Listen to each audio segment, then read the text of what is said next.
형제자매님들 안녕하십니까? 아름다운 찬송 감사드립니다. 제가 듣기에는 서울교회하고 광주교회보다 더 잘하는 것 같습니다. 네.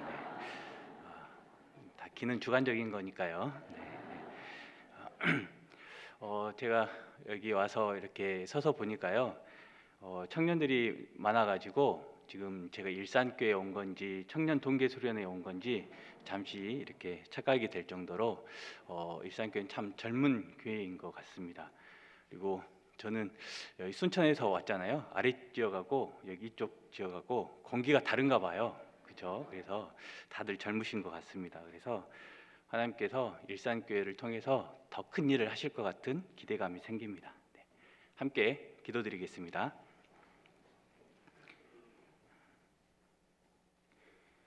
사랑과 은혜가 풍성하신 하나님 아버지 감사합니다. 저희를 구원하여 주시고 주님의 몸된 교회 가운데 함께 모여 신앙생활을 할 수 있도록 허락해 주심에 감사드립니다. 오늘은 주일을 맞이하여 주님의 말씀을 배우고 또 주님의 말씀대로 저희들 살아갈 수 있도록 도와주시길 간절히 기도합니다. 또 이 자리에 함께 하야 하나 여러 가지 사정과 형편으로 함께하지 못하는 형제 자매님들 계실 줄 압니다. 어디에 있든지 저희와 동일한 은혜로 함께 해주시고 다음 모임 때는 함께 모여 또 말씀을 배우고 교제를 나눌 수 있도록 도와주시길 간절히 기도합니다. 저희를 사랑하시고 또 저희와 함께 해주시는 고마우신 예수님 이름 받들어 감사하며 기도드렸습니다. 아멘. 성경 찾겠습니다. 사도행전 20장입니다. 사도행전 20장 17절부터 38절입니다.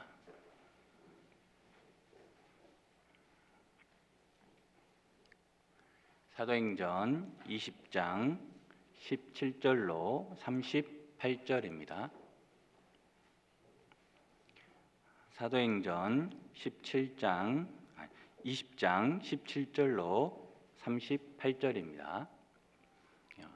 제가 여러 번 말씀드리는 이유는 어디 이렇게 작은 교회에 갔더니 이렇게 몇 장 몇 절을 찾겠습니다 하고 바로 성경을 찾았더니 어르신이 화를 내시더라고요. 한 번만 말해주면 어떻게 하냐고. 이렇게 장을 찾다가 절을 잊어버리잖아요. 여러분들 그런 경험 있죠? 장을 찾았는데 몇 절이라고 했더라 이렇게 기억이 안 날 때가 있죠. 다들 저와 같은 경험을 하신 것 같습니다. 사도행전 20장 17절로 38절입니다. 긴 구절이지만 제가 읽어 드리겠습니다.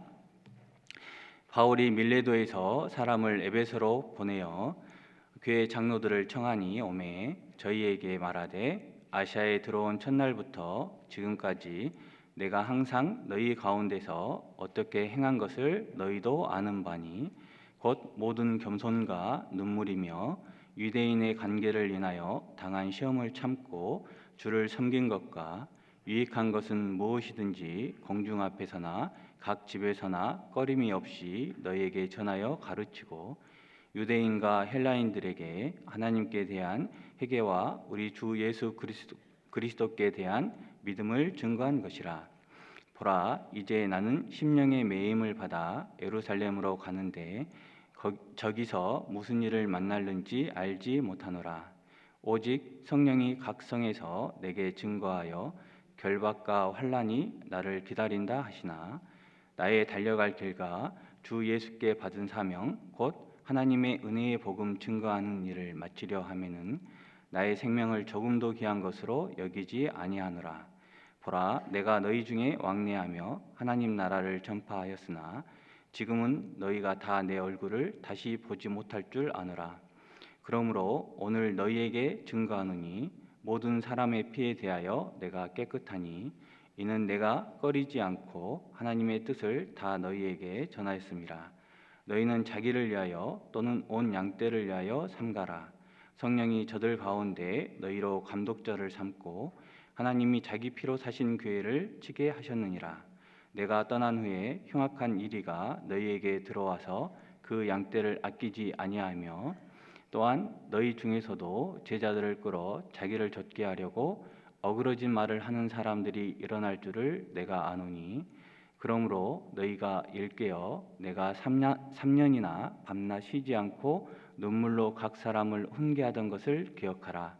지금 내가 너희를 주와 및 그 은혜의 말씀께 부탁하노니 그 말씀이 너희를 능히 든든히 세우사 거룩해 하심을 입은 모든 자 가운데 기업이 있게 하시리라. 내가 아무의 은이나 금이나 의복을 탐하지 아니하였고 너희 아는 바에 이 손으로 나와 내 동행들의 쓰는 것을 당하여 범사에 너희에게 모본을 보였노니 곧 이같이 수고하여 약한 사람들을 돕고 또 주 예수의 친히 말씀하신 바 주는 것이 받는 것보다 복이 있다 하심을 기억하여야 할지니라. 이 말을 한 후 무릎을 꿇고 저희 모든 사람과 함께 기도하니 다 크게 울며 바울의 목을 안고 입을 맞추고 다시 그 얼굴을 보지 못하리라 한 말을 인하여 더욱 근심하고 배에까지 그를 전송하니라. 좀 본문이 길긴 했지만 이렇게 다 읽어드렸는데요. 이 내용은 바울이 이렇게 3차 전도 여행을 마치고 예루살렘을 방문하기 직전에 밀레도에서 에베소 장로들을 초청해서 이렇게 마지막 당부를 하고 있는 내용입니다. 예루살렘에 기근이 들어가지고 이방인 교회에 헌금을 걷어서 예루살렘에 그 헌금을 전달하러 가는 과정 가운데 유월절을 예루살렘에서 맞고자 했으나 유대인들의 방해에 의해서 예루살렘에서 유월절을 이렇게 보내지 못하게 됐습니다. 그리고 이 바울은 오순절이라도 이렇게 예루살렘에서 보내려고 급히 이렇게 예루살렘으로 가고 있는 과정이었습니다. 그래서 급한 나머지 에베소에는 들르지 못한 거죠. 에베소에 들리지 못하고 밀레도까지 이렇게 갔다가 3년이나 밤낮 쉬지 않고 눈물로 훈계했다라고 했잖아요. 그래서 3년 동안이나 그 에베소 교회에서 복음을 전했던 바울, 그 에베소를 잊지 못한 거죠. 그래서 밀레도에서 잠시 머무르는 동안 에베소 교회 장로들을 청해서 에베소 교회 장로들에게 마지막 당부를 하고 있는 겁니다. 다시 보지 못할 사람들에게 신앙의 당부를 하고 있는 거죠. 여러분들은 마지막이다라고 생각했을 때 어떤 당부를 할까요? 무슨 말을 남기고 싶을까요? 물론 여기 유언의 형식도 들어가 있을 겁니다. 여러분들이 자녀에게 때로는 신앙의 후배들에게 어떤 당부의 말을 한다면 어떤 말을 해줄까? 저도 이제 그런 우리 자녀들에게 또 믿음의 후배들에게 어떤 말을 할까 고민을 하다가 이 사도행전 20장을 찾게 됐는데 사도 바울이 본인이 했던 전도를 어떻게 했는지에 대해서 이야기를 하고 앞으로 어떤 삶을 살아야 될지를 이야기를 하는데 이 내용을 자세히 살펴보므로 우리가 내 자신은 어떤 삶을 살아야 되는지 또 내 자녀에게 또 믿음의 후배들에게 마지막으로 만나는 사람들에게 어떤 말을 해야 되는지 한번 생각해 봤으면 좋겠다 싶어가지고 사도행전을 이렇게 찾게 됐습니다. 방금 읽었던 본문을 자세하게 나누면 다섯 부분으로 나눌 수가 있습니다. 17절부터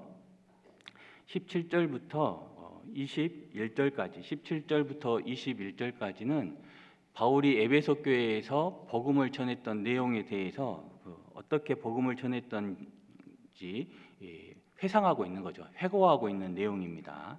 그리고 두 번째는 22절부터 27절입니다. 거짓 선지자들, 장래에 어떤 일이 있을지, 이별할 것, 다시 보지 못할 것을 이야기를 하고 있는 거죠. 그래서 이별에 대한 예고를 하고 있는 거고, 세 번째는 28절부터 31절까지는 흉악한 일이 그리고 어그러진 말을 하는 사람들이 나타날 것에 대한 경고를 하고 있습니다. 또 네 번째는 사도 바울을 본받아서 에베소 교회 장로들에게 에베소 교회를 어떻게 돌봐야 되는지 권고하고 있는 내용들이 나옵니다. 그리고 다섯 번째는 그 에베소 교회 장로들과 눈물의 작별을 하는 내용이 나옵니다. 그래서 제가 이제 5부분을 쭉 나누다 보니까 우연찮게 이렇게 고자로 다 끝나더라고요. 회고, 예고, 경고, 권고 이렇게 고자로 끝나더라고요. 그래서 욕심이 생겼습니다. 마지막 5번째 부분도 고자로 끝내고 싶은데 아무리 고민을 해도 두 글자로 끝나는 고자가 안 나오더라고요. 그래서 여러분들에게 숙제를 한번 내주겠습니다. 눈물의 작별을 고자로 끝내는 단어가 뭐가 있을까? 그래서 괜히 이걸 고민하다가 쓸데없이 이틀이라는 시간을 보냈습니다. 그런데 이제 굳이 고자로 끝내보자면 이렇게 애별리고라고 사랑하는 사람과 헤어지는 단어 중에 사자성어 중에 애별리고라는 단어가 있습니다. 굳이 고자로 끝낸다면 그게 맞지 않을까라는 생각도 했지만 여러분도 한번 심심하면 사도행전 20장을 읽을 때마다 기억하시면서 생각해 보시면 좋겠습니다. 그런데 저는 오늘 5부분을 다 이렇게 생각하려면 시간이 많이 걸리기 때문에 저는 오늘 크게 2부분만 생각을 해볼까 합니다. 2부분으로 나눈다면 17절부터 27절까지 그리고 28절부터 38절까지 이렇게 2부분으로 나눌 수 있을 건데요. 사도 바울이 에베소 교회에서 사역했던 내용을 해석하는 부분과 에베소 교회 장로들에게 당부하는 내용 2부분으로 크게 나눌 수 있으리라는 생각이 듭니다. 그렇다면 사도 바울이 에베소 교회에서 어떻게 사역했는지 그 해상하는 내용에 대해서 한번 살펴보도록 하겠습니다. 사도행전 20장 18절부터 21절까지 다시 한번 읽어보도록 하겠습니다.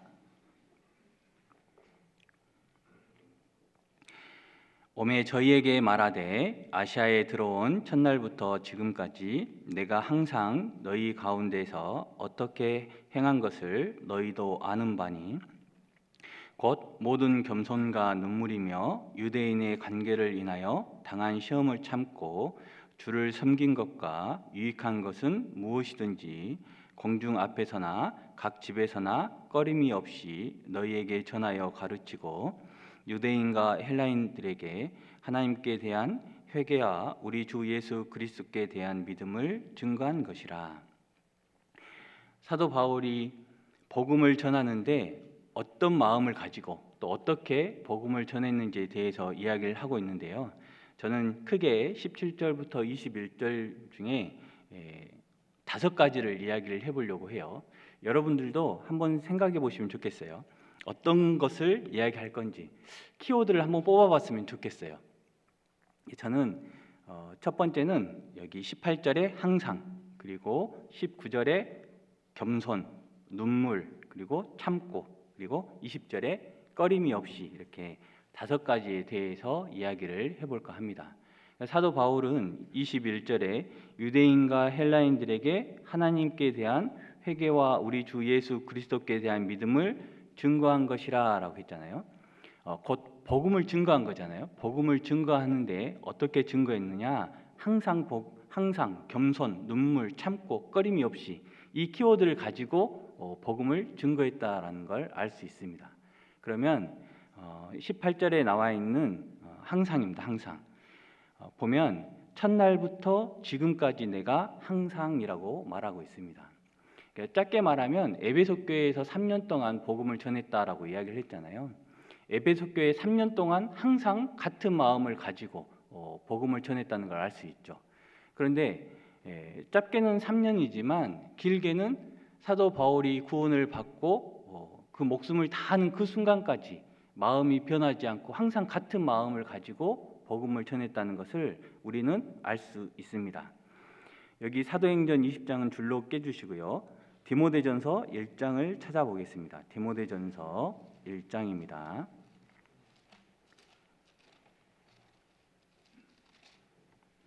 디모데전서 1장 12절입니다.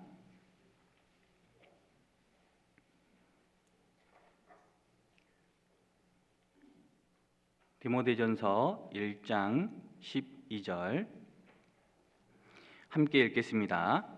나를 능하게 하신 그리스도 예수 우리 주께 내가 감사함은 나를 충성되이 여겨 내게 직분을 맡기심이니.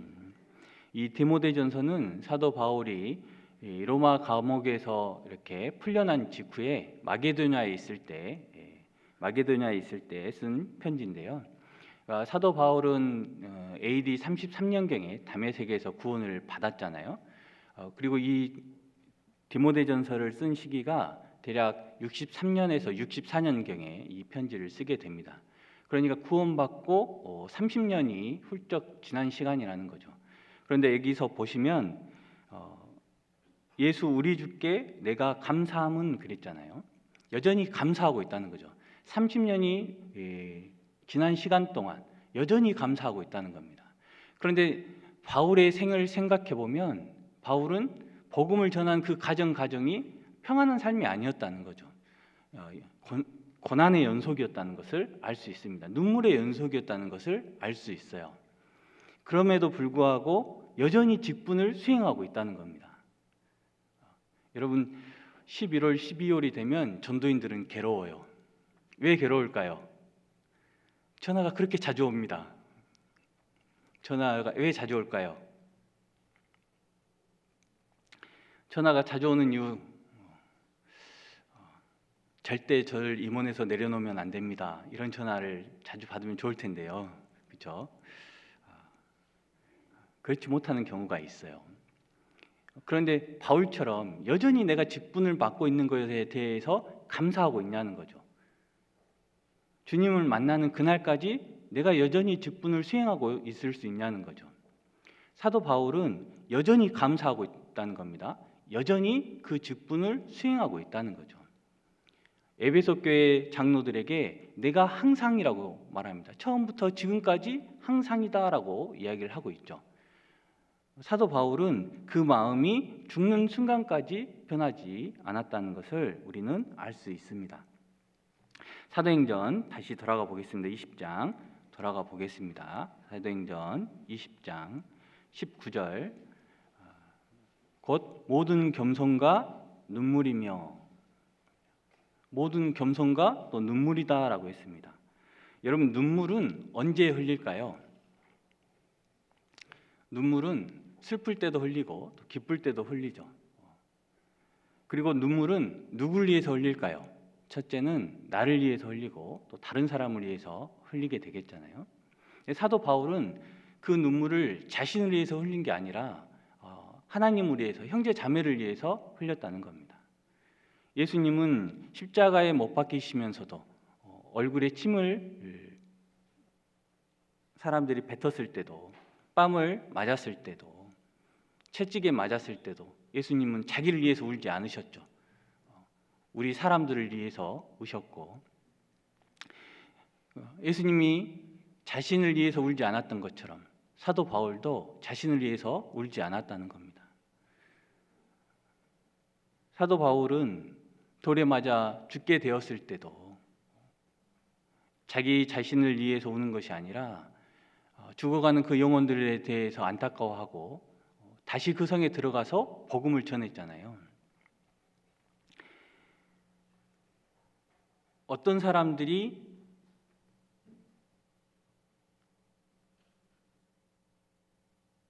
울 수 있고 또 어떤 사람이 그 눈물로 감동을 줄 수 있을까요?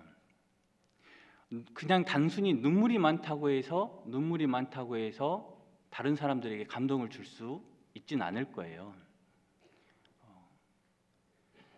사도 바울은 형제 자매들을 정말로 사랑했다는 걸 알 수 있습니다. 사도행전 20장 31절도 한번 보겠습니다. 20장 31절.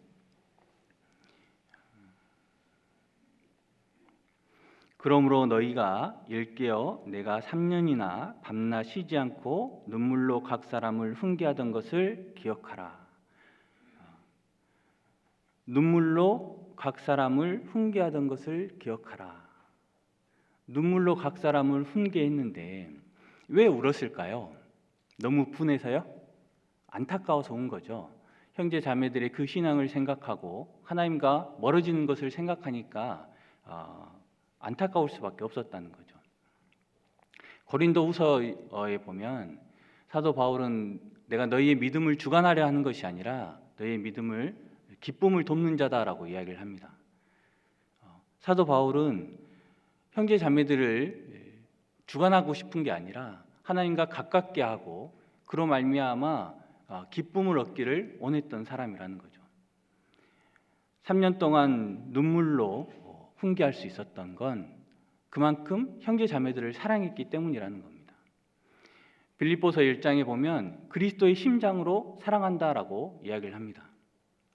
그리스도의 심장, 예수 그리스도가 십자가에 못 박혀 죽을 만큼 우리를 사랑했잖아요. 그 마음을 가지고 우리를 사랑한다는 거죠. 여러분, 형제 자매를 위해서 얼만큼 울어줄 수 있나요? 저도 한 번은 어떤 자매님이 간증하실 때마다 우는 자매님이 있었어요. 처음에는 참 안타까웠는데 횟수가 반복되니까 이제 저도 모르게 그만 좀 울었으면 좋겠다 이런 마음이 올라오더라고요. 그게 딱 내 마음이구나, 나의 사랑의 크기구나라는 생각을 하고 깜짝 놀랐던 적이 있습니다. 여러분들은 어떠세요? 만약에 사도 바울 같은 마음을 가지고 있다면 그런 상황을 겪었을 때 어떤 생각이 들까요? 정말 안타깝고 그 눈물이 나의 눈물이 되겠죠. 탈무드에 나오는 예화인데요, 하나님께서 천사들을 시켜서 세상에서 가장 귀한 것을 찾아오라고 했다고 합니다. 첫 번째 천사는 다이아몬드를 가지고 왔대요. 다이아몬드를 가지고 왔는데 하나님께서 별로 이렇게 관심을 갖지 않으신 거예요. 두 번째 천사는 젊은 여인의 아름다움을 가지고 왔다고 합니다. 하나님께서 그것도 별로 이렇게 관심을 갖지 않으셨다고 해요. 근데 세 번째 천사가 눈물을 모아가지고 가지고 왔다고 해요. 하나님께서 그것을 보시고 내가 가장 귀한 것을 가지고 왔다라고 해요. 남을 위해서 흘리는 그 눈물, 그것이 세상에서 가장 값진 거라는 거죠. 여러분, 사람들의 마음을 감동시키고 움직이는 액체 세 가지가 있는데 그것이 뭐냐면 첫 번째는 땀이라고 해요. 두 번째는 눈물, 세 번째는 피라는 겁니다. 우리 그리스도인들은 그게 너무나 잘 이해가 되죠. 영혼을 위해서 수고하고 또 그 영혼을 위해서 눈물을 흘리잖아요. 예수님은 눈물만 흘린 것이 아니라 자신의 피까지 흘려주셨습니다. 우리가 예수님처럼 피를 흘려서 다른 사람을 구원하지 못할지라도 다른 사람들을 사랑하고 또 그 사람을 위해서 눈물을 흘릴 수 있는 그리스도인은 돼야 되지 않을까라는 생각이 듭니다.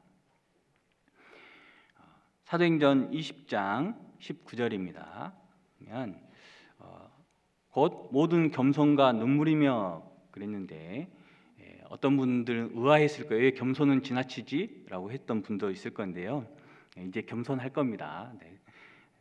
모든 겸손과 그랬습니다. 모든 겸손과. 그러니까 겸손이란 말은 한국 사람들은 이 겸손이란 말에 대해서 잘 이해하고 있는 사람들일 수도 있어요. 그러니까 동방예의지국이라고 하잖아요. 예의를 많이 따지는 나라가 우리 한국이니까 또 겸손과 예의는 또 맞물려 있는 부분들이 있잖아요. 가장 잘 겸손을 실천할 수 있는 사람들이 우리 한국의 그리스도인들이 아닌가 싶습니다. 그런데 여기 보시면 앞에 단어가 있죠. 모든 겸손이라고 합니다. 모든 겸손. 겸손이라고 했는데 아랫사람들이 윗사람들에게 하는 건 쉬워요. 그런데 윗사람들이 아랫사람들에게 하는 건 쉬울까요? 어려울까요? 어렵죠. 실은 큰맘 먹어야 됩니다. 저도 어른들에게 고개 숙이는 건 너무나 자연스러워요. 그런데 청년들에게 먼저 고개 숙이는 것은 쉽지 않아요. 물론 지금은 좀 훈련이 돼서 어느 정도 이제 되긴 합니다. 그런데 마음 자체가 다른 것 같아요. 윗사람을 대할 때와 아랫사람을 대할 때, 나이 많으신 분을 대할 때와 나이 어린 사람을 대할 때는 마음이 다른 것 같아요. 근데 모든 겸손이란 것은 한결같아야 되는 거거든요. 예수님은 그 겸손을 실천하기 위해서 빌립보서에 예수 그리스도의 마음을 품으라라고 했잖아요. 다른 사람을 나보다 낮게 여기고 다른 사람 나보다 높이 여기라는 거죠. 그러려면 어떻게 해야 되냐면 예수님이 겸손한 모습을 보이려면 모든 특권을 내려놔야 됐습니다. 예수님은 창조주 하나님이셨잖아요. 창조주 하나님께서 다른 사람을 높이려면 어떻게 하겠어요? 자기가 가지고 있는 모든 특권을 내려놔야 되는 겁니다. 자기의 모든 신분, 모든 능력을 내려놓고 자기 자신을 가장 낮춰야만 다른 사람을 높일 수가 있는 겁니다. 자신의 지위, 나이, 지식, 학력 이런 모든 것을 내려놔야만 겸손해질 수 있는 거죠. 사도 바울은 실제로 모든 것을 갖춘 사람에 해당될 거예요. 사도 바울은 로마 시민권자였죠. 그때 당시 로마 시민권자는 그 시민권을 가지고 있는 자체가 굉장한 특권을 누릴 수 있는 사람이었습니다. 군대도 안 갑니다. 전쟁에 나갈 일도 없는 거죠. 사도 바울은 로마 시민권자였고 바리새인 중에 바리새인이었습니다. 율법으로는 흠이 없는 사람이었고 감말리엘의 문화생이었습니다. 그러니까 소위 잘 나가는 사람이었다는 거죠. 그랬던 사도 바울이 다메섹 도상에서 예수님을 만났고 자기가 가지고 있는 유익한 모든 것을 해로 여겼다라고 말합니다. 심지어 배설물로 여겼다라고 이야기를 합니다. 그리고 사도 바울은 고린도전서 15장에는 나는 사도 중에 지극히 작은 자라라고 이야기합니다. 또 에베소에는 모든 성도 중에 지극히 작은 자보다 더 작은 나라고 이야기를 합니다. 그리고 디모데전서는 죄인 중에 괴수라고 이야기를 합니다. 만삭되지 못하여 난 자, 말에는 졸한 자, 다 누가 말한 걸까요? 사도 바울이 자기 자신을 표현한 말입니다. 여러분, 자기 자신을 이렇게 표현할 수 있을까요? 말로는 저는 부족합니다. 저는 할 수 있는 게 아무것도 없습니다. 라고 말할 수 있을지 모릅니다. 사도 바울처럼 진심으로 이렇게 말할 수 있었냐는 거죠. 여기 저는 말이 졸하다라고 말이 졸하다. 그러니까 말 주변이 없다 이런 말이잖아요. 그 말을 듣고 많은 위로가 됐습니다. 이렇게 저도 말 주변이 없어가지고 이렇게 주일 설교할 때마다 가슴이 두근반 세근반 이렇게 떨리는데 사도 바울은 자기 말에 졸하다라고 했잖아요. 그런데 하나님의 말을 선포할 때는 정말 꺼림이 없이 당당하게 복음을 전파했잖아요. 말을 잘해서 복음을 전파하는 게 아니구나. 확신을 가지고 꺼림이 없이 전하면 되는 거구나. 위로가 됐습니다. 사도 바울이 구원을 받고 점점 겸손한 사람이 되어간 것처럼 우리도 사도 바울처럼 겸손한 마음을 가지고 주님을 섬기고 형제 자매를 섬겨야 되겠습니다.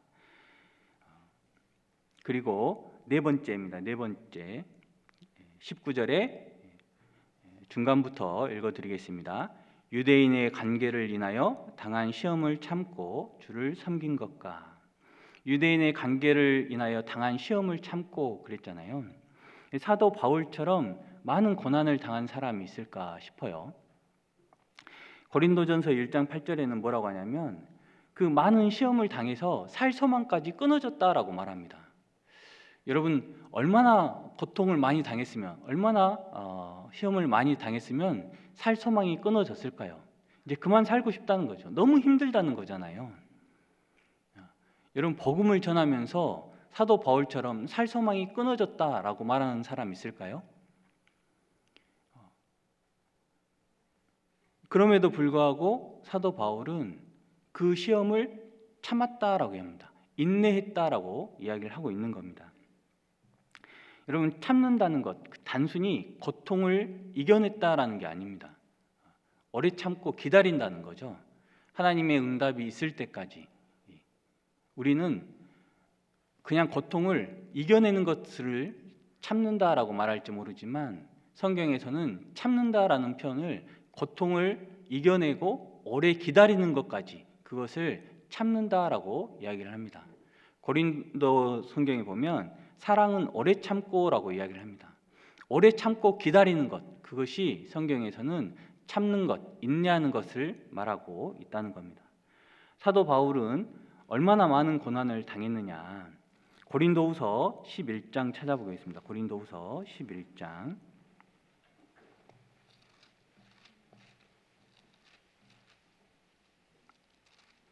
23절로 27절입니다.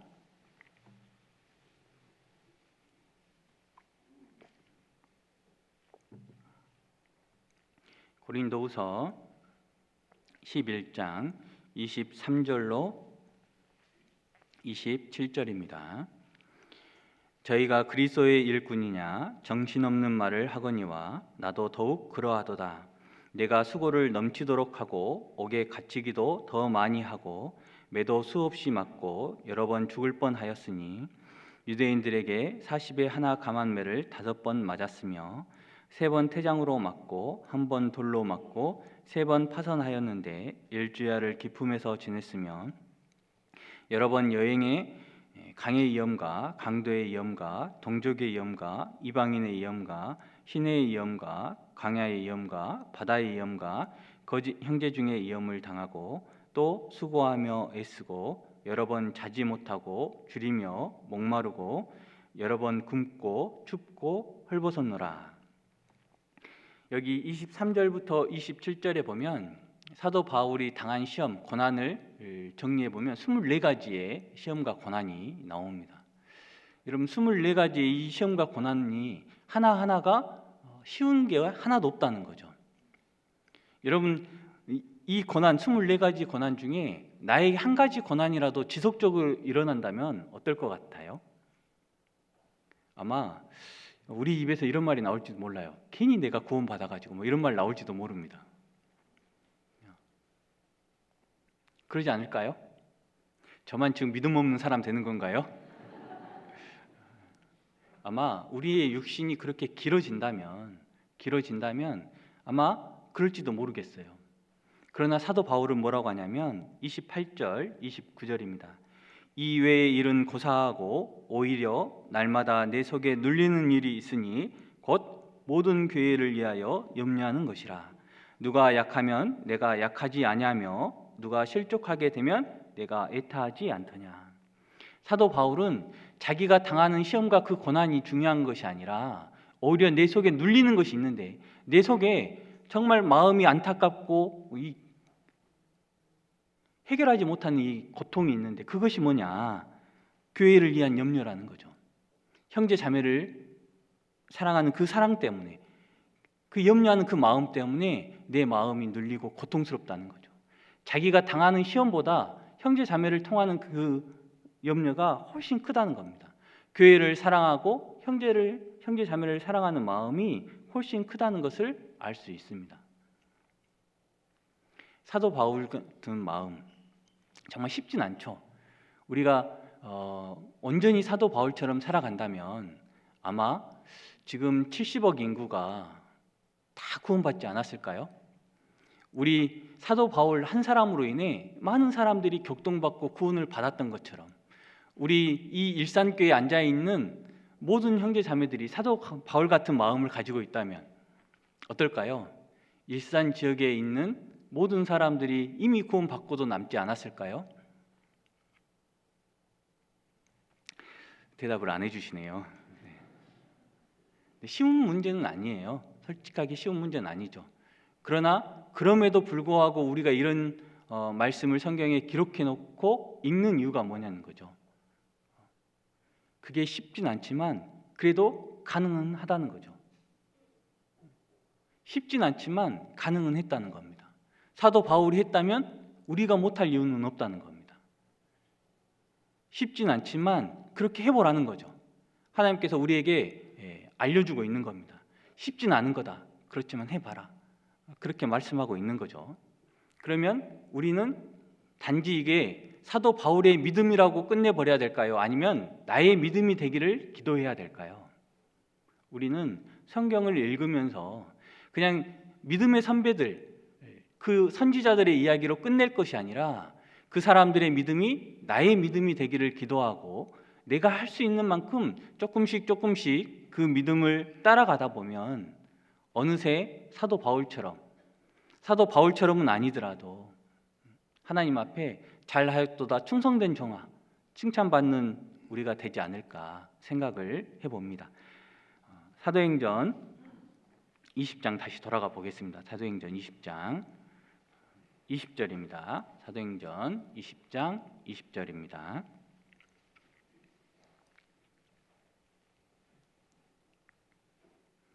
사도행전 20장 20절.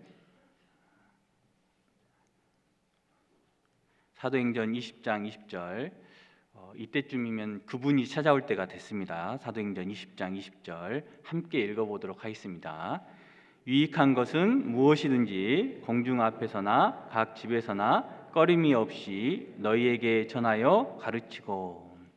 여기 꺼림이 없이라는 말은 이축되거나 주저함이 없다라는 말입니다. 여기 사도 바울이 복음을 전하는데 꺼림이 없이 전했다라고 이야기합니다. 그런데 공중 앞에서나 각 집에서나라고 이야기를 하죠. 사도 바울이 복음을 전할 때 두란노 소원이나 이런 소원 같은 데서도 복음을 전했고 해당에서도 복음을 전했죠. 강장에서도 복음을 전했죠. 어디서든지 이 복음에 관련된 내용이라면 꺼림이 없이 복음을 전했다는 걸 알 수 있습니다. 또 구원받은 성도들을 세우는데 신앙을 세우는 내용이라면 어디든지 상관없이 복음을 전했다는 것을 알 수 있다는 거죠. 베스도 총독 앞에서는 사도 바울이 복음을 전함으로 미쳤다는 말을 들었죠. 여러분 복음을 전하다가 미쳤다, 교회에 미쳤다라는 말 들어본 적 있으세요? 고개를 몇 분이 끄덕여 주셨어요. 그 몇 분 때문에 일산교회가 있는 것 같아요. 여러분 미쳤다라는 말이 세상에서는 안 좋은 말이죠. 그렇죠? 그런데 우리 그리스도인이라면 그 말 한 번쯤은 들어봐야 되지 않겠어요? 아마 천국에서 그럴지 몰라요. 너는 미쳤다는 말 몇 번이나 들어봤어? 이렇게 자랑할지 모릅니다. 안 그럴까요? 그만큼 주님을 위해서 열심히 살았다는 증거잖아요. 사도 바울은 미쳤다는 말을 들어도 또 예루살렘에서 자기를 죽이려는 사람들 앞에서도 복음을 당당히 전했습니다. 루스드라 성에서는 돌에 맞아 죽기까지 했잖아요. 사도 바울이 죽은 줄 알고 성 밖에 내다 버리기까지 했습니다. 그런데 그 성에 다시 들어가서 또 복음을 전했잖아요. 자기를 죽이려고 하는 사람들 앞에서도 복음을 당당하게 전했던 사람, 그 사람이 사도 바울입니다. 로마 감옥에서도 복음을 전했고 언제 어디서나 복음을 전했던 사람이 사도 바울이라는 거죠.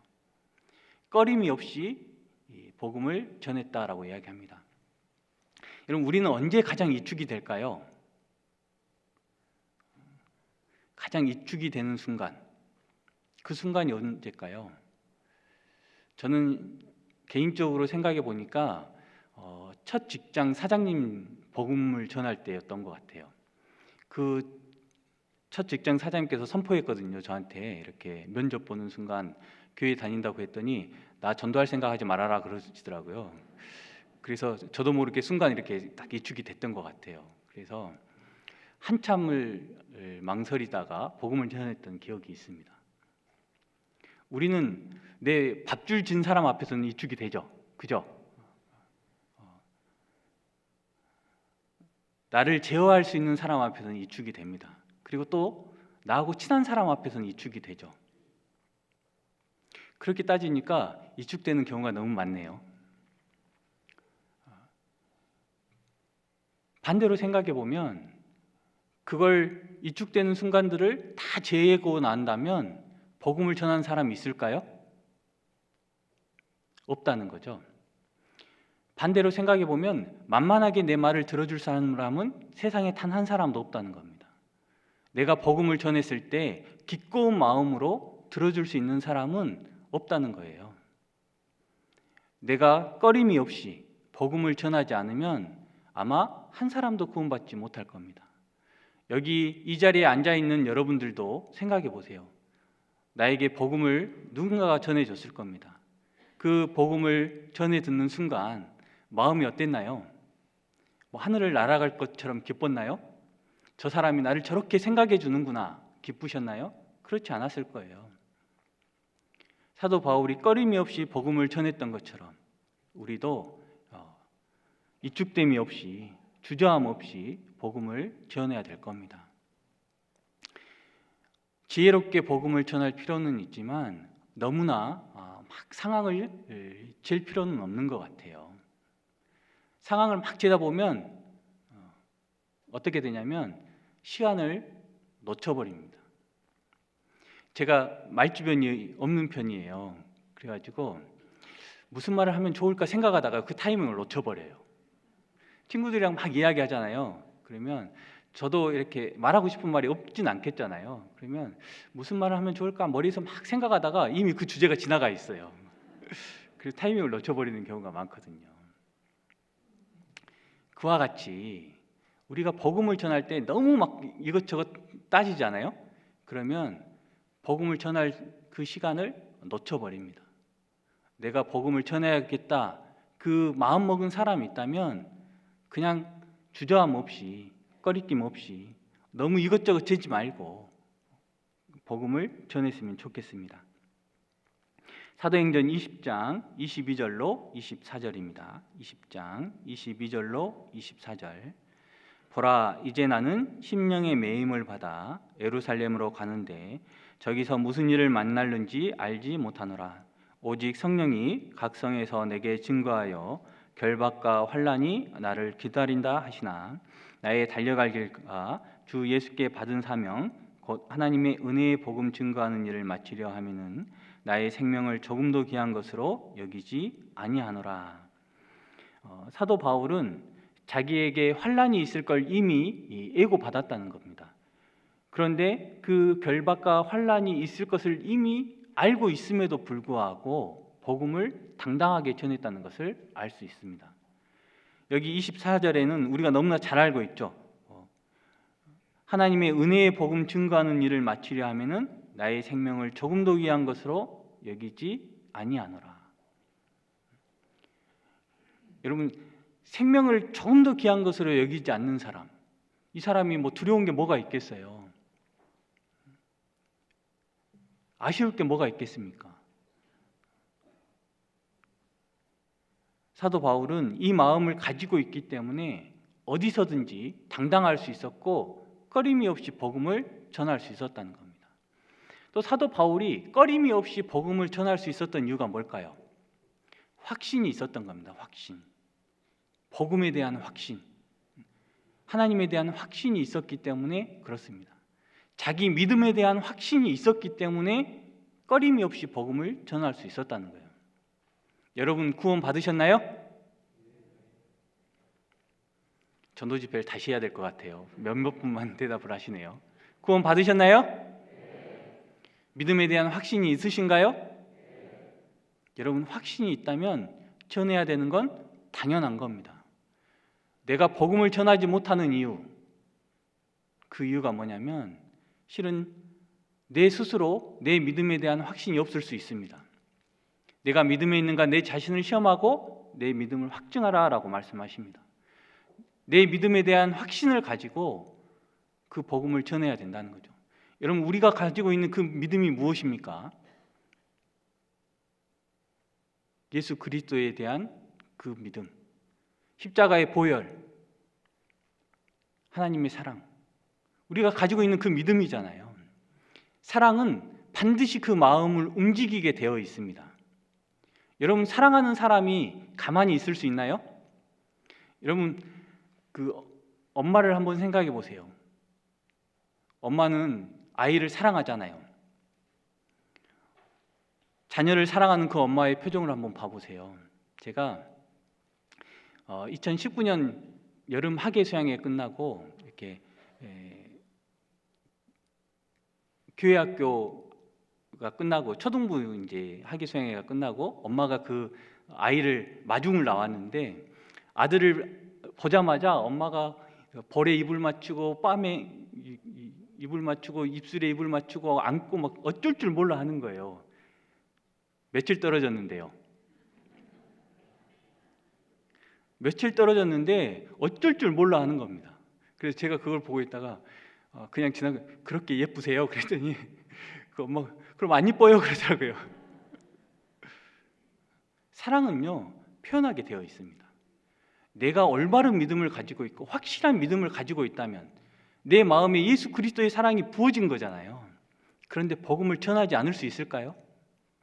사도 바울은 그 사랑을 마음에 확신을 가지고 있기 때문에 복음을 전할 수밖에 없었던 겁니다. 주저하지 않을 수 있었던 거죠. 여러분들도 사도 바울 같은 그 마음을 가지고 복음을 전했으면 좋겠습니다. 사도 바울은 사도행전 여기 20장에 말한 것처럼 24절에 나의 달려갈 길이라 라고 이야기합니다. 나의 갈 길이 아니라 달려갈 길이다 라고 이야기를 합니다. 달려갈 길, 자기가 갈 길을 전심전력을 할 것을 이야기를 하는 거죠. 슬슬 쉬엄쉬엄 가는 게 아닙니다. 온 힘을 다해서 주님을 전하고 있다는 걸 알 수 있습니다. 디모데후서 4장 7절입니다. 디모데후서 4장 7절입니다.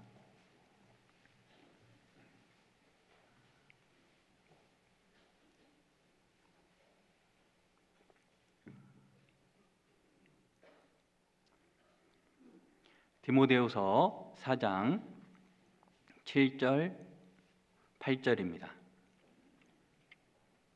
디모데후서 4장 7절 8절 함께 읽겠습니다. 내가 선한 싸움을 싸우고 나의 달려갈 길을 마치고 믿음을 지켰으니 이제 후로는 나를 위하여 의의 면류관이 입이 되었으므로 주 곧 의로우신 재판장이 그날에 내게 주실 것이니 내게만 아니라 주의 나타나심을 사모하는 모든 자에게니라. 내가 선한 싸움을 싸우고 나의 달려갈 길을 마치고 믿음을 지켰으니. 사도 바울은 디모데에게 말합니다. 내가 선한 싸움을 싸우고 나의 달려갈 길을 마쳤다라고 이야기를 합니다.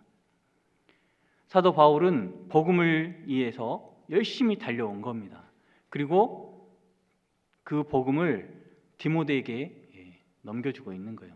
자기의 사명을 디모데에게 넘겨주고 있는 겁니다. 그리고 디모데의 손을 거쳐서 지금 누구에게 그 사명이 넘어온 겁니까? 우리에게까지 그 사명이 넘어왔습니다. 아마 그 사명이 마지막 주자가 우리가 아닐까 싶어요. 마지막 시대를 살아가고 있는 우리. 여러분 이어달리기 해보셨나요? 이어달리기에서 가장 중요한 사람이 시작하는 사람하고 마치는 사람이잖아요. 아무리 첫 사람이 열심히 뛰어도 마지막 사람이 열심히 안 뛰면 어떡해요? 소용없는 거잖아요. 마지막 주자인 우리가 최선을 다해 뛰어야 되는 거죠. 여러분 벤치워머라고 들어보셨어요? 벤치워머? 이제 스포츠 경기에서 이렇게 후보 선수를 가르치는 말입니다. 여러분 벤치워머라는 건 좋은 말일까요? 안 좋은 말일까요? 이게 후보 선수들은 주전으로 못 뛰니까 의자에만 앉아 있는 거예요. 그러니까 의자가 따뜻해지잖아요. 그래서 벤치워머라는 말이 생긴 거예요. 만년 후보. 여러분들 신앙의 벤치워머가 되면 안 됩니다. 복음을 전하는 사람 따로, 교회 일하는 사람 따로 있는 게 아니라 나는 그냥 교회 와서 말씀만 들어야지. 그 사람이 신앙의 벤치워머입니다. 스포츠 경기에서 그 벤치워머 후보 선수들은 뭐가 꿈일까요? 주전이 되는 게 꿈이겠잖아요. 그래서 주전으로 뛰기 위해서 열심히 훈련하잖아요. 뭐 때문에요? 돈 때문에, 명예 때문에. 그러면 우리는 뭐 때문에요? 하나님께서 영원한 상급을 주시잖아요. 영원한 영광을 주시잖아요. 세상 사람들도 그 돈 때문에, 명예 때문에 주전으로 뛰기 위해 최선을 다하는데 우리 구원받은 그리스도인이 단순히 신앙의 벤치워머가 돼서 자리만 지키고 있으면 안 된다는 거죠. 여러분 일산교회에는 한 사람도 벤치워머가 되면 안 됩니다. 모두가 주전이 되었으면 좋겠습니다. 여러분, 마라톤이 몇 킬로미터인지 아세요? 42.19km. 여러분, 마라톤 42.19km 뛰어본 적 있으세요? 없죠? 힘들겠죠? 마라톤이 힘들까요? 신앙의 완주가 힘들까요? 생각해 보세요. 마라톤이 힘들까요? 신앙의 완주가 힘들까요? 둘 다 힘들겠죠. 둘 다 힘들 겁니다. 그런데 마라톤에 페이스메이커라는 사람이 있습니다. 페이스메이커 아세요? 페이스메이커는 어떤 특정 선수를 1등을 이렇게 시키기 위해서 30km까지 페이스를 조절해 주는 사람을 페이스메이커라고 합니다. 여러분, 페이스메이커는 목표가 몇 킬로미터예요? 30km예요. 마라톤은 몇 킬로미터예요? 42.19km. 혹시 이 중에 페이스메이커가 있진 않으신가요? 주님을 만나는 그 순간까지 우리는 경기를 완주해야 돼요. 그런데 어느 순간, 언제까지는 열심히 살았다가 지금은 페이스메이커처럼 쉬고 있지는 않으신가요? 사도 바울이 복음을 전하고 또 우리까지 이렇게 넘어왔습니다. 그런데 우리가 벤치워머가 되고 페이스메이커가 돼버려서 우리가 해야 할 일을 하지 않는다면 어떻게 될까요? 여러분, 세상이 왜 망한다고 생각하세요? 세상이 너무 악해져서요? 세상이 너무 악해져서? 물론 맞는 말일 겁니다. 그러면 왜 세상이 악해질까요? 그건 그리스도인들이 일하지 않아서입니다. 그리스도인들이 복음을 전하면 전할수록 세상은 더 깨끗해질 겁니다. 우리가 일하지 않아서입니다. 우리가 복음을 전하지 않아서예요. 우리 사람들은 처음에 태어나기를 뭘로 태어났어요? 죄인으로 태어났잖아요. 죄인으로 태어났으니까 세상이 악해지는 건 너무나 당연한 겁니다. 세상이 악해지지 않도록 우리가 복음을 전해야 되는 거예요. 세상이 멸망한 이유, 그것은 세상이 악해져서가 아니라 그리스도인들이 일하지 않아서입니다. 그리스도인들이 믿음을 지키지 않아서입니다. 여러분, 우리 시대에 마지막이 온다는 건 그만큼 우리가 일하지 않아서일 수 있습니다. 한편으로 생각하면 좀 무섭죠. 우리 시대에 끝이 온다. 다른 말로 내가 일하지 않아서다 라고 생각하면 하나님 앞에 책망받을 것이 두려워집니다. 여러분, 우리가 최선을 다해서 주님 하루라도, 아니 조금이라도 더디 오도록, 내가 아는 사람, 내가 사랑하는 사람 한 사람도 구원받지 못하고 천국에 가지 못하는 일이 없도록, 지옥에 가는 일이 없도록 그 마음을 가지고 전도를 했으면 좋겠습니다. 사도행전 20장 돌아가 보겠습니다. 사도행전 20장 28절입니다. 사도행전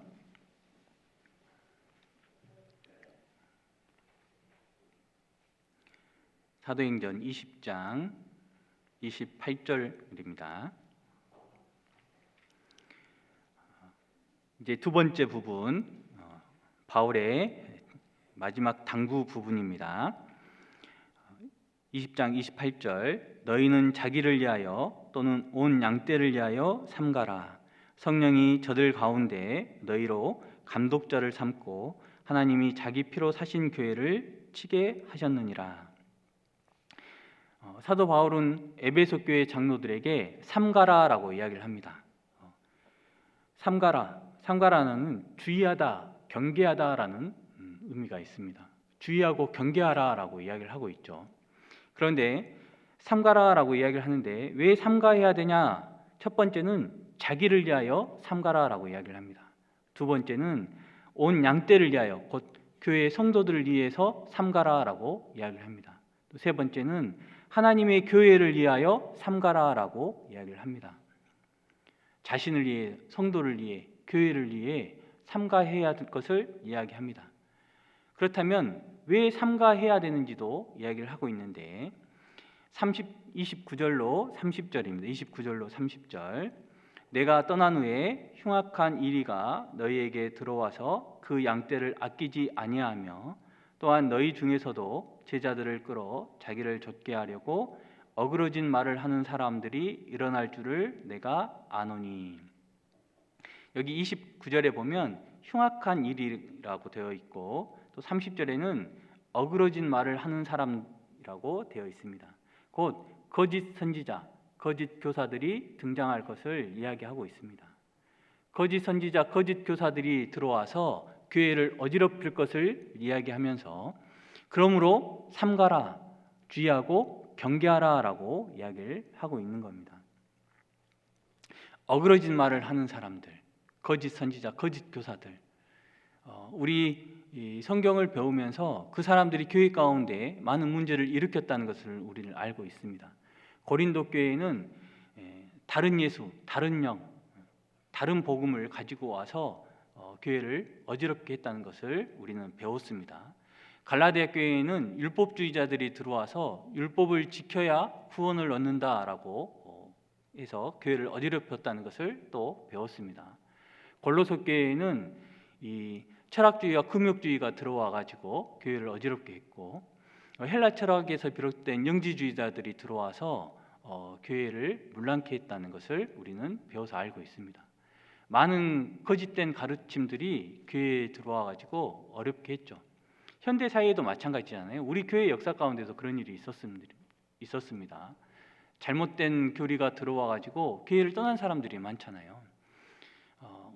자기 자신을 위해서 또 성도들을 위해서 교회를 위해서 주의하고 경계하라라고 이야기를 하고 있는 겁니다. 빌립보서 3장입니다. 빌립보서 3장 찾아보겠습니다. 빌립보서 3장 2절입니다.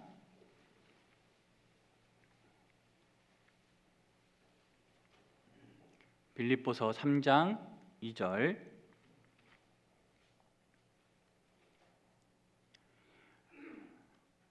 개들을 삼가고 행악하는 자들을 삼가고 손할례당을 삼가라.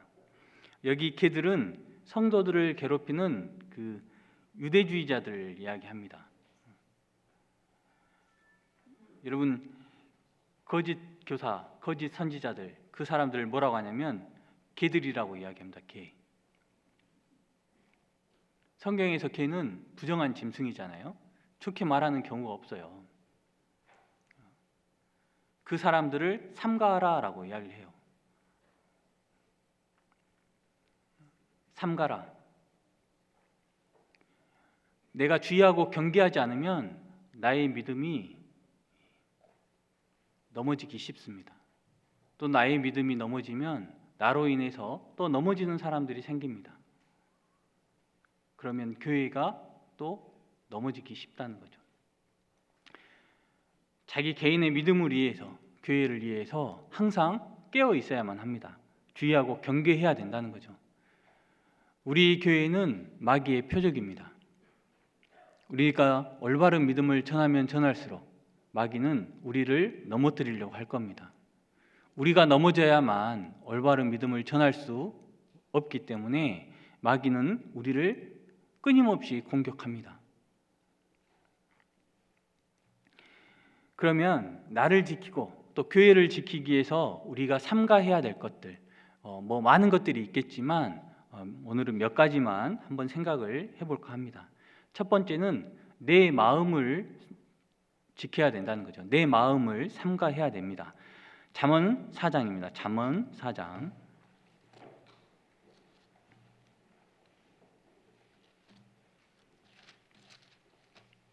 잠언 4장 23절입니다.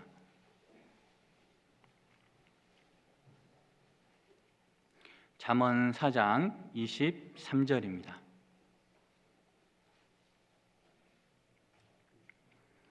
잠언 4장 23절 함께 읽겠습니다. 무릇 지킬 만한 것보다 더욱 내 마음을 지키라. 생명의 근원이 이에서 남이니라. 무릇 지킬 만한 것보다 더욱 내 마음을 지키라라고 했는데, 우리가 이 마음을 지키는 게 무엇보다 어렵다는 걸 알고 있습니다. 왜 우리 마음 지키는 게 어려워요? 우리 마음은 힘이 부패했다라고 이야기하죠. 만물보다 거짓되고 힘이 부패한 것이 무엇이라고요? 누구 마음이요? 내 마음이잖아요. 그래서 우리는 항상 주의하고 경계하지 않으면 내 마음을 지키기가 어렵습니다. 마귀는 작은 틈을 타고 내 안에 들어와서 그 마음을 어지럽힙니다. 마음을 지키지 못하는 사람, 그 사람이 믿음을 지키지 못하게 됩니다.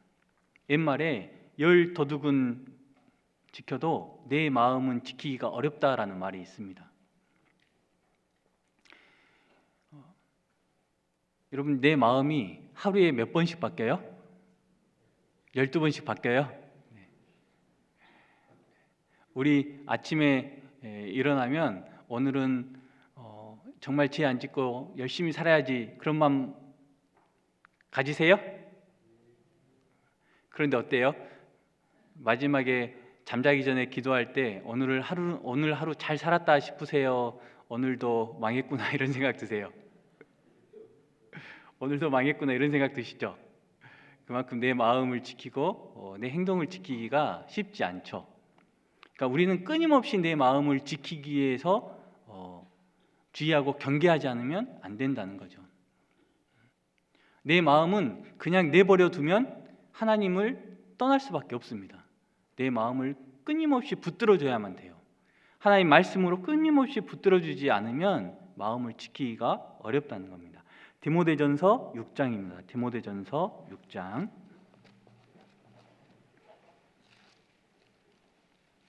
디모데전서 6장 3절로 5절입니다.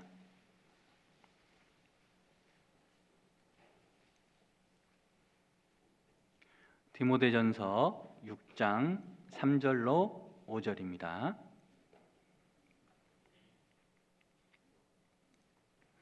디모데전서 6장 3절로 5절. 누구든지 다른 교훈을 하며 바른 말, 곧 우리 주 예수 그리스도의 말씀과 경건에 관한 교훈에 창념치 아니하면 저는 교만하여 아무것도 알지 못하고 변론과 언쟁을 좋아하는 자니 이로써 투기와 분쟁과 해방과 악한 생각이 나며 마음이 부패하여지고 진리를 잃어버려 경건을 이익의 재료로 생각하는 자들의 다툼이 일어나느니라. 여기 보시면 여기 3절에 보면 바른 말, 곧 우리 주 예수 그리스도의 말씀과 경건에 관한 교훈에 창념치 아니하면 그랬죠. 여기 창념하다라는 말은 전념하다, 따르다라는 의미가 있어요. 곧 예수 그리스도의 말씀, 하나님의 말씀에 따르지 않으면, 하나님의 말씀에 전념하지 않으면 어떻게 되느냐? 저는 4절부터 5절까지 교만해지고 아무것도 알지 못하고 변론과 언쟁을 일으키고 투기와 분쟁과 해방과 악한 생각을 일으킨다는 거죠. 마음이 부패해지고 진리를 잃어버리고 경건을 이익의 재료로 생각하게 된다는 겁니다. 그러니까 말씀과 멀어지면 내 마음을 지키는 방법, 결국은 내 마음을 지키는 방법은 뭐라는 거예요? 말씀을 가깝게 하는 겁니다. 말씀에 창념했을 때, 말씀을 전념하고 따랐을 때 내 마음을 지키게 된다는 겁니다. 반대로 말씀을 따르지 못하면 내 마음을 지키지 못하고 진리를 떠나버리게 된다는 겁니다. 마음이 부패해지고 악한 생각, 해방과 질투가 난다는 거죠. 여러분, 말씀에 창념하지 않으면 이단에 빠지게 돼요. 엄불교라고 아세요? 엄불교? 여러분, 엄불교 들어보셨어요? 여러분들이 생각하는 엄불교, 이 동그란 표시 그 엄불교 말하는 게 아니라요, 제가 말하는 엄불교는 원망, 불평, 교만입니다. 말씀을 떠나면 엄불교에 빠집니다. 내 마음에 원망이 올라옵니다. 불평이 올라와요. 교만이 올라옵니다. 하나님을 원망하게 돼요. 불평이 올라옵니다. 교만해져서 하나님의 말씀을 판단합니다. 하나님의 말씀은 그렇게 됐어도, 성경에는 그렇게 됐어도 내 생각은 아니라고. 그렇게 돼요. 원망과 불평과 교만에 빠지게 된다는 거죠. 말씀을 그냥 듣는 것이 아니라 말씀에 전념하고 따르는 삶을 살아야 된다는 거죠. 또 우리가 삼가해야 될 것이 뭐냐? 말을 삼가해야 됩니다. 말을 함부로 해가지고 상처받게 하면 안 되죠. 여러분, 믿음은 들음에서 나고 들음은 어디에서 나요? 그리스도의 말씀으로 말미암았다 그랬잖아요. 그러니까 우리가 잘 들으면 구원을 받아요. 그죠?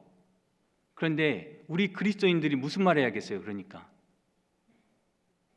말을 잘 삼가해가지고 우리 입에서 나오는 말이 예수 그리스도를 전하는 말, 복음을 전하는 말, 유익이 되는 말, 이런 말을 해야 되는데 내 감정을 드러내는 말, 남을 흉보는 말, 이런 말을 하면 어떻게 되겠어요? 내가 그리스도인이 아니라고 생각해 보세요. 내가 그리스도인이 아니면 그냥 단순히 남을 흉보고 끝나요. 그런데 내가 그리스도인이잖아요. 그러니까 내가 하는 말은 다른 영혼을 살리기도 하고 다른 영혼을 죽이기도 하는 말인 거예요. 세상 사람들의 말은 그냥 마음에 상처만 주고 끝나요. 그러나 우리 그리스도인의 말은요, 영을 살리기도 하고 죽이기도 하는 거예요. 그래서 우리 그리스도인의 말은 세상 어떤 사람들의 말보다 무서운 겁니다. 무거운 겁니다. 그래서 우리 그리스도인의 말은 정말 삼가해야 됩니다. 야고보서 3장입니다. 야고보서 3장. 야고보서 3장.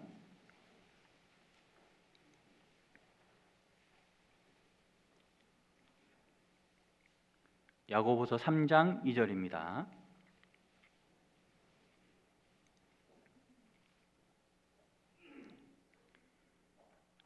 우리가 다 실수가 많으니 만일 말에 실수가 없는 자면 곧 온전한 사람이라 능히 온 몸도 굴레 씌우리라. 여기 이 야고보서에는 말에 대해서 이야기를 해요. 누구나 다 실수가 있다는 거죠. 그죠? 그러나 말의 실수만을 특히 이야기하는 이유가 뭘까요? 그만큼 말에 대해서 무게를 가지고 조심해야 될 것을 이야기를 하고 있는 겁니다. 여러분, 우리 마음이 나무로 친다면 우리 말은 꽃에 해당될 겁니다. 그리고 우리의 행실은요, 열매에 해당될 거죠. 여러분, 꽃이 피어야 열매도 맺잖아요. 근데 우리 꽃이 피질 못해요. 예쁜 꽃을 피워야 되는데 열매를 맺지 못하는 그런 꽃을 피면 안 되겠잖아요. 그리스도인은 다른 사람들보다 그 말의 무게를 느끼고 말을 조심해야 됩니다. 그리스도인의 말은 옳은 말만 해서 되는 건 아니에요. 옳고도 아름다운 말. 그 욥의 세 친구들 있잖아요. 욥의 세 친구들. 욥의 세 친구가 하는 말이 틀린 말은 없었어요. 그렇죠? 말 자체는 틀린 말이 없었어요. 그런데 욥이 그 말을 듣고 마음이 후련해졌어요? 상처를 받았어요? 상처를 받았어요. 그러니까 우리가 하는 말은요, 옳고도 아름다운 말을 해야 됩니다. 옳고도 아픈 말이 아니라 옳고도 아름다운 말. 옳고도 아름다운 말을 하려면 훨씬 더 많은 기도를 해야 됩니다. 상대방의 입장을 더 생각해 봐야 되고, 갈라디아서 6장 2절에 보면 서로 짐을 지라라고 이야기를 합니다. 내가 그 사람의 짐을 지어줄 게 무엇인가, 내가 함께 해야 될 게 무엇인가를 생각하고 또 말을 해야 된다는 거죠. 생각나는 대로 내 감정을 그대로 이야기하면 안 된다는 거죠. 여러분, 어떤 신앙생활을 하다가 누군가를 상대하다가 감정이 상할 수는 있죠. 우리는 감정이 있기 때문에 당연히 그럴 수 있습니다. 그러면 그 감정을 겉으로 무조건 표현해 버린다면 어떻게 될까요? 그때부터 문제가 생기는 거예요. 그러니까 최대한 말로 다른 사람에게 상처를 주지 않았으면 좋겠습니다. 교회 내에서도 마찬가지고 교회 밖에서도 마찬가지입니다. 구원받지 못한 사람들에게 말을 함부로 하면 복음을 전했을 때 어떨까요? 들으려고 하지 않을 겁니다. 그래서 말을 조심해야 됩니다. 잠언 26장입니다. 잠언 26장.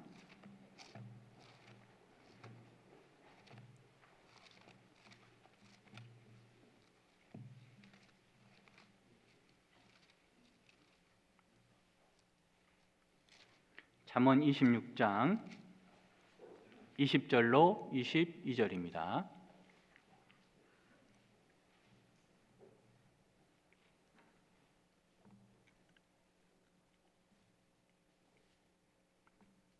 잠언 26장 20절로 22절. 나무가 다하면 불이 꺼지고 말장이가 없어지면 다툼이 쉬느니라. 숯불리에 숯을 더하는 것과 타는 불에 나무를 더하는 것 같이 다툼을 좋아하는 자는 시비를 일으키느니라. 남의 말하기를 좋아하는 자의 말은 별식과 같아서 뱃속 깊은 데로 내려가느니라. 여기 보시면 나무가 닿으면 불이 꺼지고 말장이가 없어지면 다툼이 쉬느니라 그랬죠. 그러니까 말장이들은 남의 말하는 걸 좋아해요. 그런데 이 말장이는 남의 말하는 게 좋아하거든요. 그런데 꼭 그런 분들이 있어요. 제가 보니까 일산에는 그런 분이 없는 것 같아요. 일산교회 말고 다른 교회, 또 우리 교회 말고 구원받지 못한 교회. 근데 보시면 이 성경에 보면 말장이가 없어지면 다툼이 쉬느니라 그랬잖아요. 그런데 말장이는 어디 가나 있거든요. 없으면 좋은데 있어요. 그런데 있는데 다툼이 없어지려면 어떻게 해야 될까요? 여러분, 제가 이제 차도남이라고 아세요? 차도남? 차가운 도시남자. 저를 가르치는 말이죠. 죄송합니다. 제가 시골이 이제 집이에요. 그래서 제가 이제 고등학교 때 연탄 보일러를 놨거든요. 그 전까지는 아궁이에 이제 불을 때 가지고 밥을 지어서 저 나이 그렇게 많지 않습니다. 네, 네. 근데 그런데 아궁이에 불을 떼는데 불을 떼 가지고 밥을 이렇게 하는데 마지막에 이제 불 조절하잖아요. 불 조절할 때 불을 약하게 하고 불이 딱 꺼지게 하려면 어떻게 하냐면 불을 흩어버려요. 불을 흩어버리면 마지막에 불이 딱 꺼지거든요. 그러니까 말장이는 있지만 다툼이 안 일어나게 하려면 어떻게 해야 돼요? 붙여놓으면 안 돼요. 무슨 말씀인지 알겠죠? 동조해주면 안 되는 거죠. 어떤 사람이 말을 옮기는 사람이 있을 거예요. 그러면 내가 진짜로? 그렇대? 이렇게 동조해주면 어떻게 돼요? 불씨가 옮겨 붙는 거예요. 그런데 내가 거기에 대해서 반응해주지 않으면 어때요? 불씨가 옮겨 붙지 않는 거예요. 그래서 그 자리에서 꺼지는 겁니다. 그 사람으로 딱 꺼지는 거예요. 다툼이 생기는 이유가 뭐예요? 말장이가 있어서 다툼이 생기기도 하지만 내가 동조했기 때문에 다툼이 생기는 겁니다. 다툼이 없애는 방법 뭐라고요? 나의 말을 조심하면 됩니다. 내가 동조해주지 않으면 돼요. 우리 그리스도인들은 말을 조심해야 된다라고 했습니다. 왜요? 우리 말이 영혼을 살리기도 하고 죽이기도 할 수 있기 때문에 그래요. 우리의 말은 천금보다 더 무겁습니다. 우리 말 한마디는 세상보다도 더 무겁습니다. 그래서 그리스도인의 말은 조심해야 되는 겁니다. 또 세 번째 조심해야 되는 게 뭐냐? 행실을 삼가해야 되는 겁니다. 마태복음 5장입니다. 마태복음 5장입니다.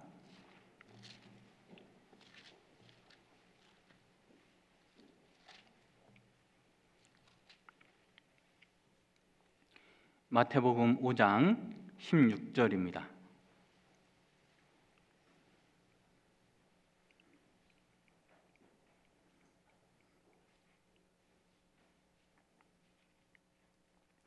마태복음 5장 16절 이같이 너희 빛을 사람 앞에 비추게 하여 저희로 너희 착한 행실을 보고 하늘에 계신 너희 아버지께 영광을 돌리게 하라. 너희 착한 행실을 보고 그랬죠. 사람들은 우리 행실을 봅니다. 우리가 어떻게 하는지 봐요. 구원받은 그리스도인이다라고 이야기를 하면서 어떻게 사는지를 본다는 거죠. 그런데 이 착한 행실을 본다겠는데 우리가 세상 사람보다 더 악하게 산다고 생각해 보세요. 종종 전도하다 보면 그러죠. 교회 다닌 사람들이 더 하더라 이런 말 들어보시죠. 내가 만약에 그런 사람이라면, 만약에 죄송합니다. 일산교회 그런 사람 없죠. 네, 죄송합니다. 한 명이라도 있다면 어떻게 될까요? 한 명이라도 있다면, 만약에 그 사람이 나라면,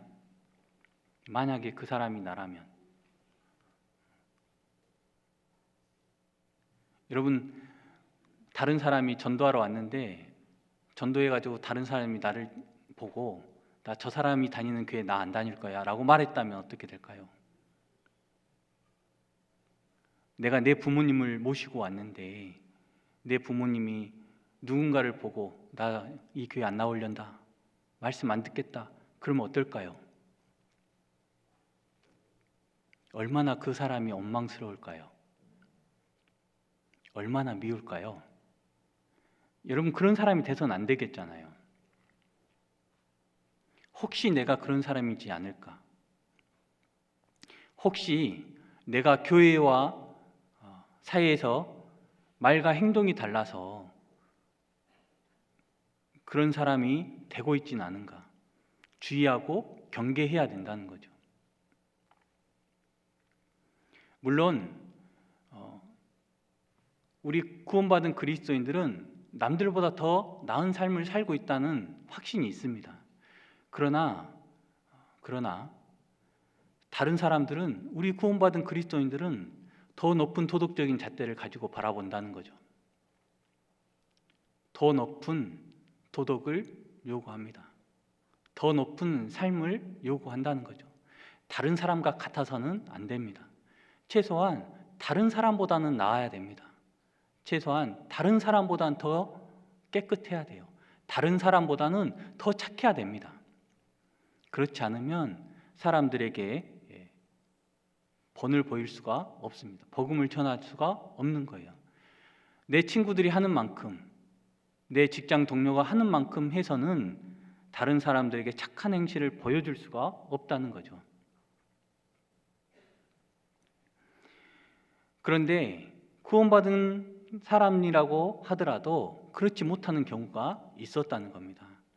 디도서 1장입니다. 디도서 1장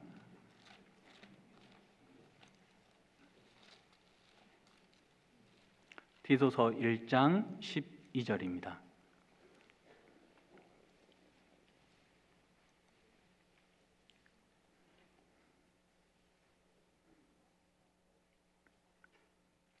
디도서 1장 12절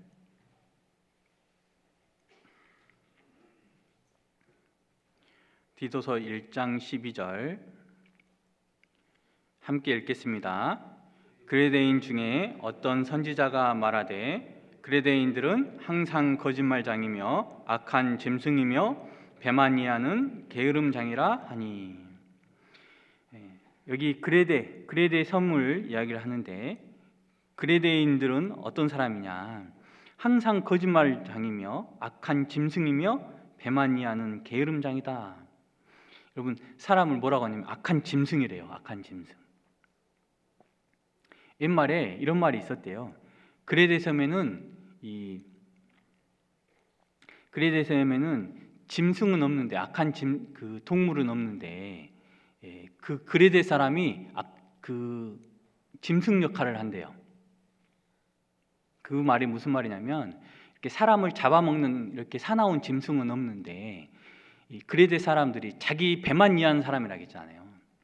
그러니까 자기 자신을 위해서 남을 괴롭히고 물건을 뺏고 이런 나쁜 행동을 다 한다는 거죠. 그 악한 짐승 역할을 하는 게 그레데 사람이라는 거예요. 그런 말이 있을 정도로 그레데 사람들은 나쁜 사람이었다는 거죠. 그레데 사람들처럼 행동하라. 좋은 말일까요? 나쁜 말일까요? 나쁜 사람들을 가리키는 이 대표적인 말이라는 겁니다. 그때 시대에. 여러분 반대로 그레데인처럼 살면 될까요? 안 될까요? 안 되죠. 그런데 이 그레데에도 복음이 전해진 거죠. 그런데 이 그레데 섬은 너무나 악한 그 문화에 길들여져 있는 거예요. 형제 자매들에게도 복음이 전해져서 그레데 섬에도 복음이 전해서 복음을 듣고 구원받은 사람들이 있었습니다. 그러나 그 그레데인들은 여인들은 남자들은 술에 취하고 여인들은 모여서 남을 흉을 보고 이 노예들은 일할 생각은 안 하고 불평불만을 늘어놓고 엄청 문제가 많은 섬이 그레데 섬이었다는 거죠. 그 그레데 섬에 복음이 전해져서 구원받은 사람이 생겼지만 그 문화가 너무나 이렇게 만연해 있기 때문에 그 그레데 섬에 구원받은 형제 자매들조차도 생활이 변하지 않았다는 것을 알 수 있습니다. 그래서 다른 사람들에게 본이 되지 못하고 있다는 거예요. 여러분 그레데에 있는 사람들, 그 사람들이 만약에 변화된 삶을 살았다. 그러면 그 사람들을 통해서 구원받는 사람들이 생기겠죠. 그런데 그레데에 있는 그 형제 자매들이 변화된 삶을 살지 못한다. 그러면 그 사람들을 통해서 구원받는 사람들이 생길까요? 여러분 어떨 것 같아요? 생길까요? 안 생길까요?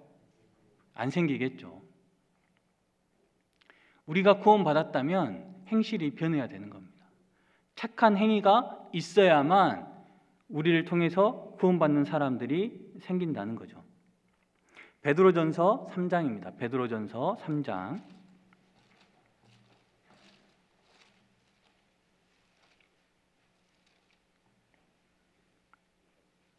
베드로전서 3장 2절입니다.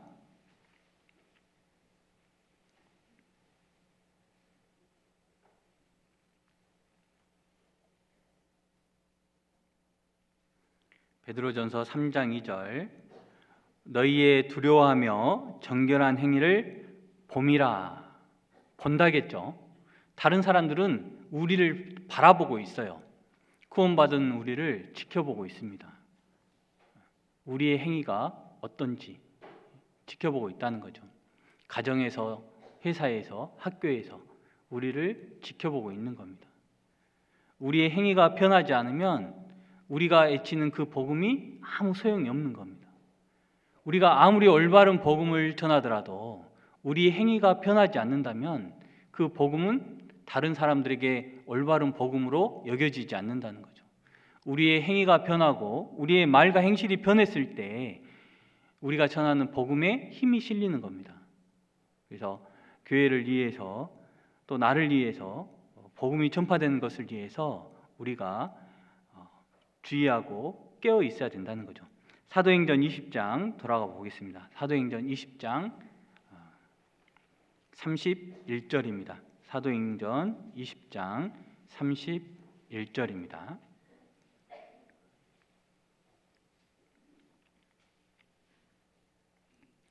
사도행전 20장 31절입니다. 그러므로 너희가 일깨어 내가 3년이나 밤낮 쉬지 않고 눈물로 각 사람을 훈계하던 것을 기억하라. 여기 보시면 일깨어라고 이야기하는데 일깨어라는 말은 방심하지 말고 계속 깨어 있으라라는 말입니다. 그러니까 깨어 있으라는 거죠. 그리고 기억하라. 훈계하던 것을 기억하라. 깨어서 기억하라는 거죠. 가르침을 기억하라는 겁니다. 사도 바울은 에베소 교회에서 계속 복음만을 전했던 것이 아니라 구원받은 그리스도인이 어떻게 살아야 되는지를 전했겠잖아요. 그걸 기억하라는 겁니다. 여러분 우리가 많은 말들을 배웁니다. 교회에서. 우리가 그것을 기억하고 지켜나갔을 때 우리의 믿음이 유지되는 겁니다. 그리고 우리의 믿음이 전파되는 거죠. 또 사도행전 20장 33절입니다. 20장 33절로 35절입니다.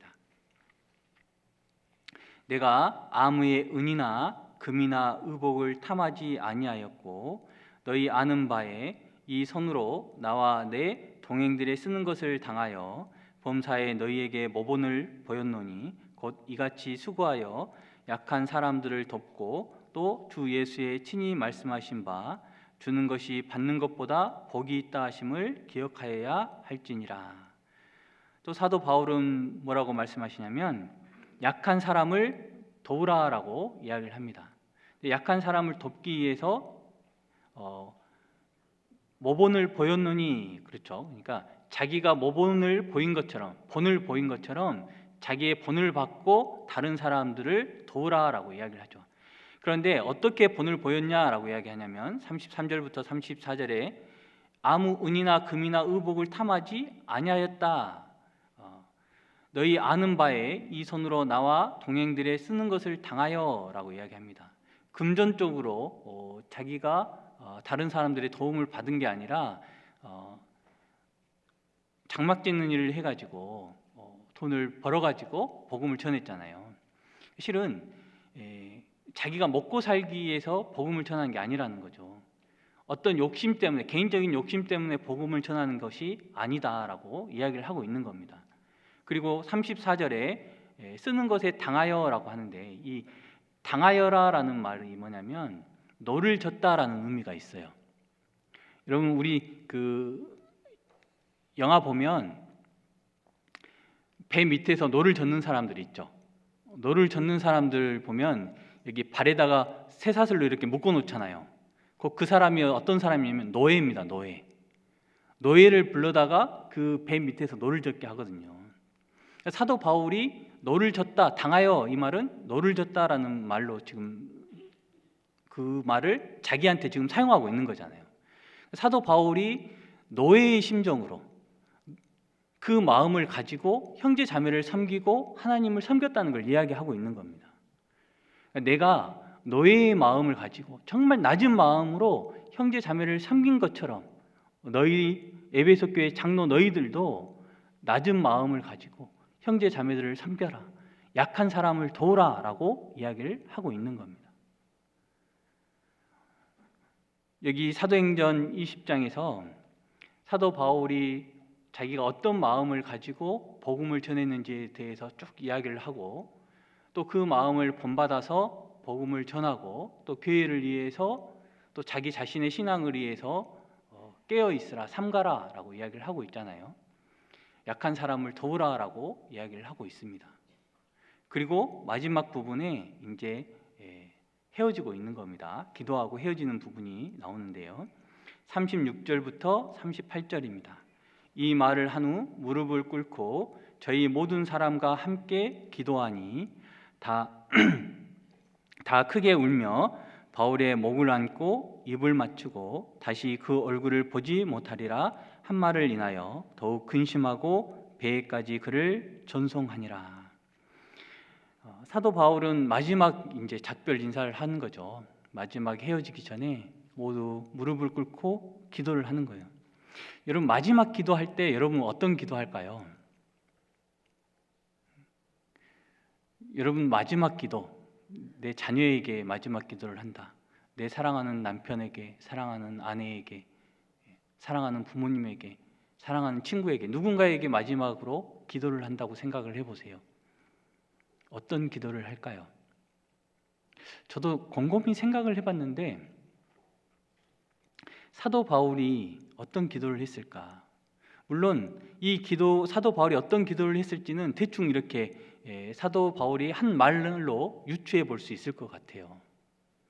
그런데 우리가 어떤 기도를 할 수 있을지는 내가 어떤 삶을 살았는지가 반영이 될 겁니다. 여러분 내가 어떤 삶을, 거룩한 삶을 살지도 않았고 하나님을 위해 살지도 않았으면서 그런 기도를 할 수는 없겠잖아요. 사도 바울은 정말 주님을 위해서 살았기 때문에, 형제 자매를 사랑하는 마음으로 살았기 때문에 진심을 다해서 기도할 수 있었을 겁니다. 여러분, 내가 원하는 기도가 있을 거예요. 내가 사랑하는 사람에게 마지막으로 해줄 수 있는 기도, 내가 그 기도를 위해서 내 마지막 남은 삶을 그렇게 살았으면 좋겠습니다. 사도 바울이 살았던 것처럼 나도 그런 삶을 살다가 마지막 날이 왔을 때, 주님을 만나야 되는 그 날이 왔을 때 사랑하는 사람들의 손을 붙잡고 마지막에 기도를 할 수 있는 그런 사람이 됐으면 좋겠습니다. 함께 기도하겠습니다. 사랑과 은혜가 풍성하신 하나님 아버지, 감사합니다. 사도 바울의 삶을 통해서, 사도 바울의 마지막 당부를 통해서 우리가 어떤 삶을 살아야 될지 다시 한번 생각하는 시간을 가졌습니다. 우리가 이 말씀을 듣고 끝내는 것이 아니라 한 말씀이라도 마음 깊이 새기고 우리의 삶이 변화될 수 있도록 도와주시길 간절히 기도합니다. 또 그리하여 주님을 만나는 그날 주님께 잘하였도다 충성된 종아 칭찬받는 저희들 되게 해주시길 간절히 기도합니다. 저희를 사랑하시고 또 저희를 구원하여 주신 고마우신 예수님 이름 받들어 감사하며 기도드렸습니다. 아멘.